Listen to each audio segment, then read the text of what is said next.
Assalamualaikum warahmatullahi wabarakatuh. Selamat siang kakak teteh di Satungtung Dengge Ujung Banten. Bahagia sekali saya Mudofar Kekeha hari ini hadir di acara podcast. Ini edisi kedua ya, di mana di edisi pertama bersama Ibu GM Radio Krakatau. Kita hari ini podcastnya di acara Menes Mantengkeun obrolan jeung kades. Nah, di acara podcast kali ini Mudofar tidak sendiri, ada Bapak Kadesnya. Ini ada Bapak Kades 2 periode Desa Karyasari, Kecamatan Cikedal. Kita langsung sapa saja. Assalamualaikum Bapak Dedi Rivaldi. Waalaikumsalam warahmatullahi wabarakatuh. Sehat-sehat ya? Alhamdulillah Sehat. Oke. Selain infrastruktur, Kajaroya fokus nonton di periode pertama.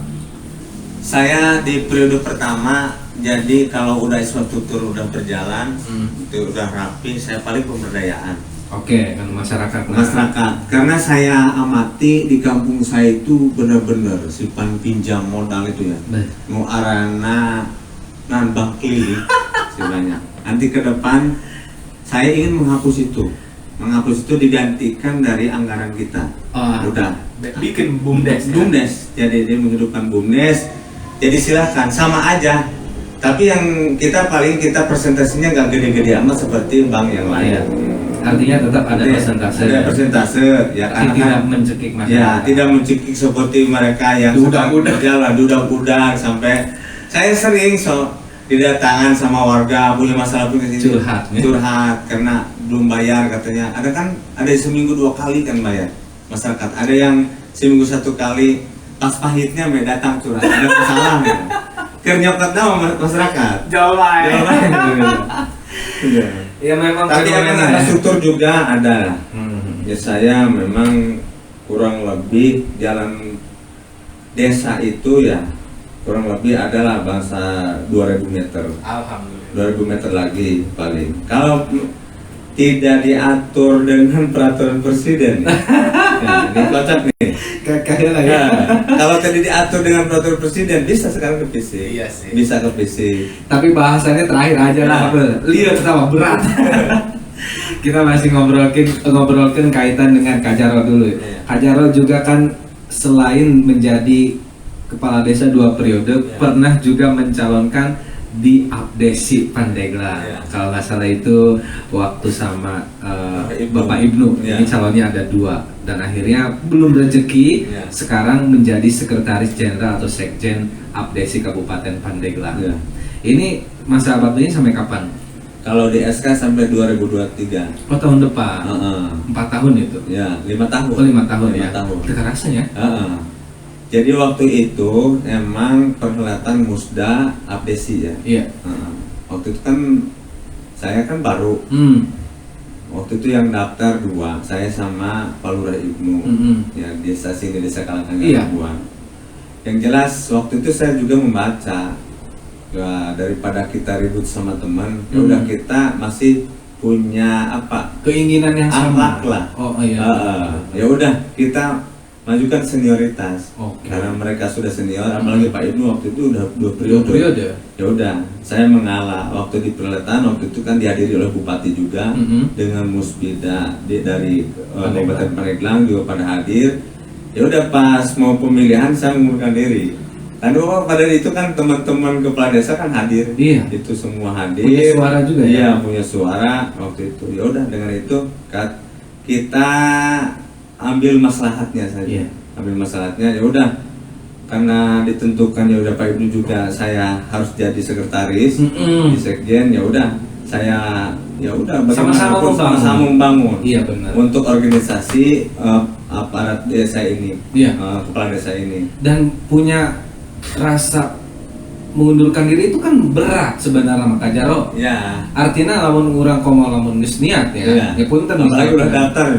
Waktu itu ada uang pendaftaran berapa itu? 3 juta waktu itu. Ya, lumayan lah gitu. Jadi mengundurkan diri. Ini apa memang keinginan sendiri atau ada yang lain? Ya, keinginan sendiri terus hasil komunikasi dengan beberapa kecamatan. Ya, kita nggak usah gontok-gontokan lah. Usah gontok-gontokan. saya yakin 90% ini kepala desa dulu kita punya grup ya, aplikasi. Udah masuk ya semua. Kalau ada apa-apa guyon di situ. Menyampaikan apa namanya program apa-apanya ada di situ. Nanya-nanya di situ. Ya, nanya di situ nanti kalau bagi saya tidak ada senior junior. Kalau di kepala desa tidak ada. Sama aja. Mereka juga mungkin secara materi sudah memahami untuk jadi kepala desa. Iya. Tapi secara praktek mereka belum mengalami. Jadi paling kita sharing aja. Sharing di grup, kadang-kadang ada guyonnya, sharing aja di grup gimana seperti ini. Kumaha aja kepala desa mah tugasna dari genteng bocor, terus aya nu ribut, aya nu pase dan lain sebagainya, kabeh kan kepala desa kan. Iya. Seperti itu. Jadi luar biasa. Nah, kita sedikit cobalah pengalaman Kak Jarot menjadi kepala desa, menangani persoalan masyarakat nu curhat. Itu memang yang paling unik apa sih kira-kira pengalamannya? Jadi gini, kalau jadi kepala desa itu kalau seperti hewan kita harus seperti bunglon. Bunglon. Kudu warna naon bae. Bunglon namun ditempelan warna koneng, jadi koneng. Jadi karena walaupun bagaimanapun saya dulu kan pernah nyantri. Iya. Jadi harus itu emang mayoritas di masyarakat seperti itu. Pergaulan kita misalkan di mahasiswa kita ya tempelkan juga di masyarakat. Di masyarakat itu emang kalau bukan disebut per kelompok ya, tapi dengan gaya-gaya sendiri. Masing-masing. Misalkan itu seperti hajatan aja. Nih contoh hajatan. Kadang di kampung ini masyarakat juga hajatan pengen hiburan, pasti hiburan. Tapi ada juga salah satu tokoh atau sebagian masyarakat udah jangan ada hiburan di sini. Gitu. Tapi karena saya juga harus menjalankan semua, itulah di situ kita diujinya. Kita datangi tokoh, kita harus ngajabarjerkeun. Ini bukan hiburan, hanya hiburan untuk menyambut tamu misalnya gitu. Itu lah Allah karena si tokoh masyarakat itu. Jadi kadang-kadang kan yang punya hajat pengen punya hiburan. Nah, terus juga kita harus melaksanakan itu. Itu ya udah kita izinkan secara pribadi dan saya sebagai kepala desa izinkan udah hiburan. Tapi ada batas-batasnya. Kita menghargai. Ya udah misalkan waktunya asar kita berhenti dulu, break dulu, maghrib dulu. Nanti setelah isya kita silakan kan gitu. Betul. Tapi pernah tuh sih Kak Jarot risih dengan sebutan terutama wajar menang cenah jadulurna pernah ngadukung dan lain sebagainya. Jelas. Seperti BST aja dulu ya. Kebetulan nama mertua saya keluar. Terus kan diambil heman boleh. Diambil atau kemana jadi? Pas duduk. Atau itu booming, jadi wah wajarlah sedang menangnya. Mitohana yang menang. Padahal mas sampai juga tidak juga. Jadi itu faktor dari data yang belum di-upgrade. Iya, jadi itulah di masyarakat itu jadi warna hitam putih hijaunya saya udah tahu sekarang. Jadi kita mengayomi masyarakat juga jangan kita selalu terpancing oleh omongan-omongan masyarakat yang selalu misalkan mengkritis kita, karena saya tidak RMG kritis, coba justru saya enak. Saya ingatkan kepada masyarakat, mengkritik saya untuk membangun desa, ayo dengan saya sangat jempol dan saya sangat bersyukur. Dasar nage, emang vitamin, emang kudu aing ngagobrak seperti itu. Bisi orang poho deui, tapi saya ingat, lamun mengkritik saya, niatnya untuk menjatuhkan saya punya permainan sendiri. Anda cepat Jokowi tema, biarkan saya menggigit sendiri kan. Asik. Ini politiknya udah nyampe pusat ya, gawat ya. Jadi luar biasa. Makanya kemarin alhamdulillah perhelatan politik di desa saya khususnya, ya suara saya 50% masih. Alhamdulillah. 50% dibagi dengan zona yang lain. Ayeuna zaman keterbukaan informasi. Keterbukaan canggih, Bang. Iya. Jadi gini, dana desa aja sekarang bisa dilihat di HP oleh masyarakat. Diklik, ketahuan sekarang. Jadi tidak bisa dibohongi. Jadi lamun aya kepala desa ulah nyaho dana desa di kami mah. Itu bisa. Enggak bisa. Sekarang aja tetangga-tetangga saya pemulung udah tahu klik desa-desa di klik anggarannya ke sini udah tahu. Jadi tidak bisa ditutup-tutupi sekarang anggaran desa itu. Jadi memang lambat laun ini juga akan ada perubahan yang lebih baik pasti namanya Kak Jarot. Jadi kita doakan nih Kak Jarot sukses. Amin. Memimpin karena masih ada 6 tahun ini ya. 6 tahun ke depan. Tadi banyak juga sih dari pihak keluarga, dari masyarakat. Pak Jarot gimana ke depan? Apakah mau nyalon dewan? Apakah mau dilanjutkan? Kata saya nanti tunggu perkembangan. Kemauan Cina bae. Ya, wancina prum mungkin. Aduh, diskode ya juga namanya. Karena kan awalnya nyaman dewan ya. Ya pernah. Karena saya teknis sedikit aja tahu saya sekarang. Guys, benar ilmu mata kamu ya. Jadi 2024. Ya. Makanya nanti lu tahun kan ya. Pertimbangan dulu. Iya. Baik, ngomong-ngomong tentang kepala desa nih. Kak Jarot kemarin kan ke Jakarta. Aya Perpres 104. Ada pengaturan di situ poinnya mengatur kaitan dengan alokasi dana desa.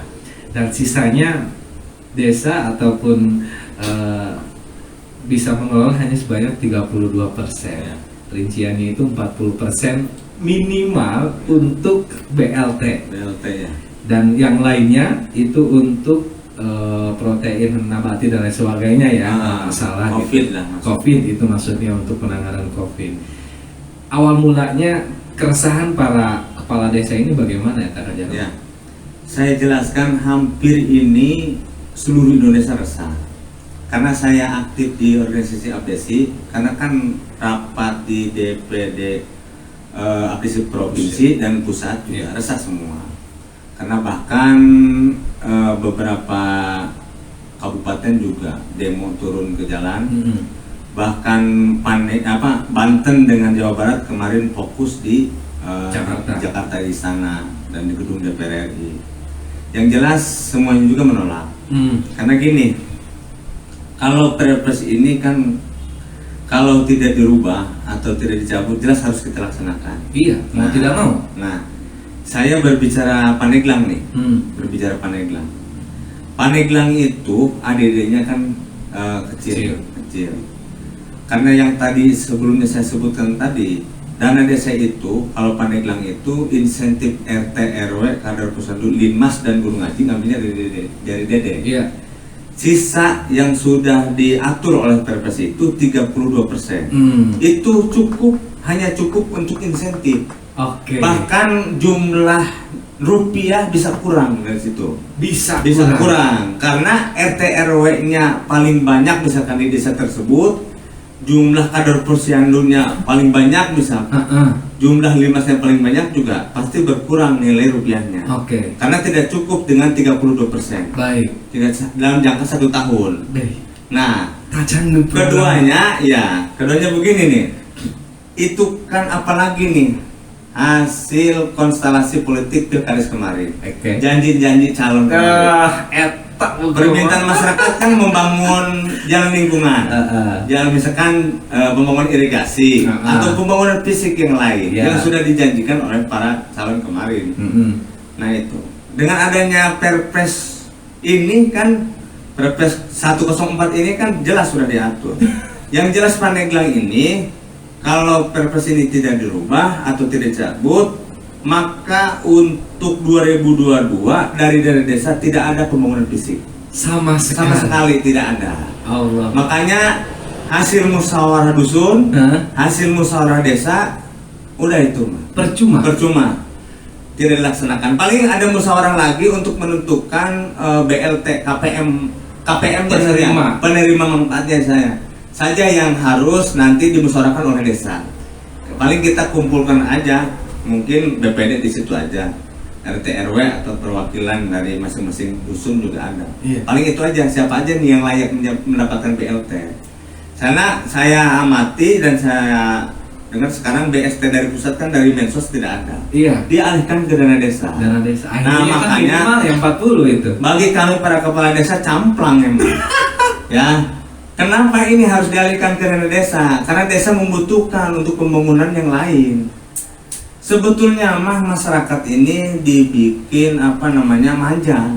Iya sih. Dibikin manja. Satu sisi. Padahal dengan uang emang sih masyarakat berharap dapat bantuan. Dengan uang 300.000 per bulan emang manfaat lah. Iya. Tapi ini juga kategorinya dari pusat ditentukan. Masyarakat yang miskin ini, rumahnya tidak layak. Ya, misalkan gitu. Jadi misalkan yang tadinya udah keramik jangan. Tapi susah untuk memilih itu karena mayoritas di masyarakat saya sendiri sudah tidak ada rumah-rumah kumuh seperti itu. Ada juga, tapi dapat program yang lain. Ada dari BPNT, PKH. Itu makanya ini pasti jadi gejolak di beberapa desa. Baik. Semua lah, hampir semua. Kita misalkan dengan target 92 KPM misalnya. Iya. Di desa saya aja kurang lebih masih ada lah 400 KPM lagi yang belum mendapatkan bantuan. Itu mayoritas standar lah. Yang rumahnya begini, yang penghasilan begini. Kita tentukan 92, sisanya masih banyak pasti berontak. Sebetulnya serba salah nih nanti kita untuk memanggilkan BLT DD ini. Iya, anu teka bagian eta doang lah. Ini kita juga lagi nunggu peraturan dari kementeriannya. Waktu itu kan pernah beberapa minggu kemarin kan pidato menteri, Gus Menteri itu pidato, udah jangan kepala desa jangan resah ketika kita sudah turun. Kepala desa jangan resah dengan 40% BLT dari dana desa itu silakan nanti atur sendiri. Misalkan kalau tidak ada kriteria miskin seperti ini, udah atur lagi sama desa. Nah, tapi itu kan lisan. Belum terbukti. Tapi masa kita misalkan ada pelanggaran tidak mencapai tidak digunakan 40%, kita ditegur sama inspektorat misalkan. Ada pendamping lain, kita ada temuan kok ini desa ini tidak mencapai 40%, tidak disesuaikan. Misalkan kita ikuti sambutan Gus Menteri misalkan. Tidak bisa. Mana misalkan apa bukti sambutan Gus Menteri di YouTube-nya ini misalkan gak lucu. Makanya kami berharap waktu juga kita dengan DPP APSI pusat juga berharap kepada Kementerian Desa juga cepat dibuatkan aturannya karena supaya masyarakat tidak resah. Terutama bukan masyarakat nih, para kepala desa, karena hasil musyawarah desa itu sekarang terbatalkan dengan aturan presiden. Jadi inti nama serba salah. Contohnya gini, Lurah Dedi mah kamari macam mereka bangun gang iya lah. Bohong baik. Padahal sudah kita plot. Disaksud iya nya. Musreng Bang Desna. Aing geus mah jeger. Jadi tidak ada pembangunan fisik kalau memang perpres ini tidak dicabut atau tidak dirubah atau tidak juknis dari Kementerian Desanya belum turun juga. Tidak ada untuk pembangunan kecuali kabupaten yang lain. Contoh Tangerang. Kenapa emang? Bisa karena mereka ngambil insentifnya itu tidak dari dana desa, dari anggaran dari ADDE itu sendiri bisa. Jadi pertama alokasinya lebih besar gitu ya. Apalagi melihat saya kalau ngobrol-ngobrol dengan provinsi lain seperti Jawa Tengah, 32% masih bisa membangun. Masih. Masih bisa membangun. Kalau Jawa Tengah dari bantuan provinsinya aja udah gede. Udah gede. Jadi enak membangunnya itu dari itu. Kita aja kemarin 2021 cuma 15 juta di provinsi. Gitu. Kemungkinan bulan kapan ya, Kak Jarot? Ya kita tunggu hasilnya harus bulan ini. Iya kan? Kita kan harus APBD. APBD kita itu per tanggal 15 Januari ini harus kita ketok. Gitu. Terus kami yang nanya akhirnya, kami kan buka program jeung desa ya. Kita kumaha nasibna kira-kira ya loh? Sementara untuk tahun ini nggak bisa. Nggak bisa. Karena dari mana kita nyempleknya dari mana? Bagaimana ini mau Gak bisa. Ini kan pusat urusannya ya. Pesanlah Kak Jarot tuh dari Karasa ya orang ngobrol banyak. Waktu makan siang. Orang makan bareng nanti di sini. Jadi pesan saya gini, ini untuk para kepala desa ya. Untuk para kepala desa emang sekarang masih booming dengan adanya perpres. Galau kayaknya masih galau. Bahkan saya sebagai pengurus inti di Abdesi selalu biasanya kalau nggak di grup ngejapri ke saya. Iya. Saya berikan pemahaman ke mereka karena bagaimanapun walau kita ini tidak dirubah atau tidak dicabut dengan perpres itu, udah kita laksanakan saja. Untuk tahun ini. Ya orang tetap untuk kepentingan masyarakat semua. Yes. BLT tinggal karik-karik orang mah yang mengatur kepada masyarakat. Pasti gejolak ada. Jangankan yang baru ya jadi kepala desa, yang senior aja yang dua periode, yang 3 periode pasti gejolak ada dengan BLT Dede ini. Pasti antum menang mah cemburu. Dijelasin buku mage anu hawak anak kepala desa tetap baik. Hidung baik. Ya makanya saya himbau kepada para kepala desa khususnya di Kabupaten Pandeglang harus kita bisa menyikapi, bisa kita mengobati masyarakat ketika ada gejolak di desanya masing-masing.